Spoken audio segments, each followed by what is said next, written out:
Hello বন্ধুরা, শুভ দুপুর। আপনারা খেতে বসেছেন গো। দেখুন আমার বাগানও গোছানো হয়ে গেছে। আমার ছোট্ট হেঁসেলের ছোট্ট মেনু। আজকে দেখো অনেকগুলো আমার থালা হয়েছে। এই দেখো কি সুন্দর লাগছে, তাই না? লাল নীল হলুদের মেলা বসেছে, নীল লাল হলুদের সাদার মেলা বসেছে। তো দেখো আজকে মেনুগুলো বলছি আমি। আজকে আমার অতিথি বলতে অতিথি নয়, ঘরের ছেলে ঘরের জামাই। জামাই এসছে, এই মাত্র এলো। তো আজকে খিচুড়ি করেছি, আমার দিদি এসছে। তো দেখো খিচুড়ি হলো। আজকে মেনুগুলো বলছি। খিচুড়িতে অনেক কিছু আনাজ দেওয়া হয়েছে। খিচুড়িটা আমি খেয়ে দেখে নিয়েছি, খুব সুন্দর হয়েছে। আর গরম গরম কুমড়ো আর বেগুনের বেগুনি।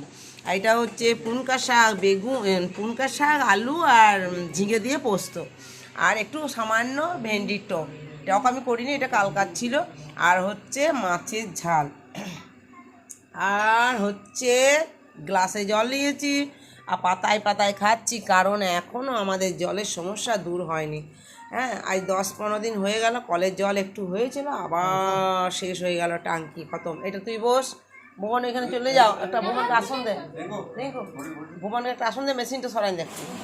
আমার রান্নাঘরটা একটু ছোটো মতন, তাই লুচ্ছে না, সবাই মিলে ম্যানেজ করে বসতে হবে।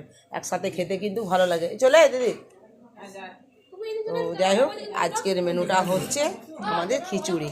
তো কেমন লাগছে আমার ভিডিওটা দেখে, আমার ছোট্ট হেঁসেলের ছোট্ট মেনু, তাহলে অবশ্যই লাইক কমেন্ট করবেন। আর দেখবেন, মেয়েটা আমার খাওয়া হয়ে গেল, দূরে চলে গেছে মেয়েটা। ছোট বাচ্চাটা কাঁদবে বলে আগে খেয়ে নিয়েছে। এখানে ভুবন বসুক, এটা ভুবনে। হ্যাঁ দেখো, সব চেঞ্জ করাকরি হচ্ছে। বসার জায়গা অসুবিধা বলে। ঠিক আছে বন্ধুরা, তাহলে এখানে রাখি, আমরা খেতে বসে যাই। আর একটু করে কাঁচা পোস্ত বাটা।